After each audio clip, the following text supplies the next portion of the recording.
$6500 கோடி வேல்யூவேஷன் வரைக்கும் கொண்டுட்டு போகிறோம். அப்படின்னா என்ன அர்த்தம்? ஃபண்ட்ஸ் வந்து நீங்கள் சாப்பிட ஆரம்பிச்சிட்டிங்க, கன்சியூம் பண்ண ஆரம்பிச்சிட்டிங்கன்னா கம்பெனிக்கு ஃபண்ட்ஸ் இருக்காது. கம்பெனிக்கு ஃபண்ட்ஸ் இல்லைன்னா க்ரோத் இருக்காது. ஸோ ஸ்கேல் பண்ணணும், அடுத்த லெவலுக்கு போகணும்னா இந்த 3ல் முக்கிய கவனம் செலுத்தணும்.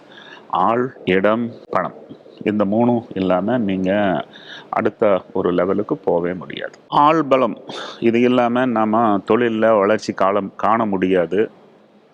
நான் பல சமயம் பல நிகழ்ச்சிகளுக்கு போகும்போது தொழில் நடத்துகிறவங்ககிட்ட கேட்பேன், சார் தொழில் வளர்ச்சிக்கு இன்னைக்கு முக்கியமான தடங்கள் எதுங்க, எங்கேங்க பிளாக் இருக்குது அப்படின்னு கேட்பேன். அதுக்கு வழக்கமான பதில் என்ன வரும்னா, சார் ஆள் கிடைக்க மாட்டேங்குதுன்னு ஒரு பதில் வரும். இந்தியாவில் 150 கோடி பாப்புலேஷனை வச்சுட்டு நீங்கள் ஆள் கிடைக்கலன்னு அழுதிங்கன்னா உங்களுக்கு ஜெர்மனியிலேயே ஆள் கிடைக்கும்.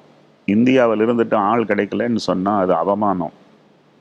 நீங்கள் சரியாக தேடலன்னு அர்த்தம். கோடிக்கணக்கான மக்கள் வேலையில்லாமல் இருக்கிற நாட்டில் ஆள் கிடைக்கலன்னு சொல்கிறது சோம்பேறித்தான். கொஞ்சம் பேர் சொல்லுவாங்க, சார் ஆளெல்லாம் கிடைக்குது ஆனால் எக்ஸ்பீரியன்ஸ்ட் ஆள் கிடைக்க மாட்டேங்குதுன்னு சொல்லுவாங்க.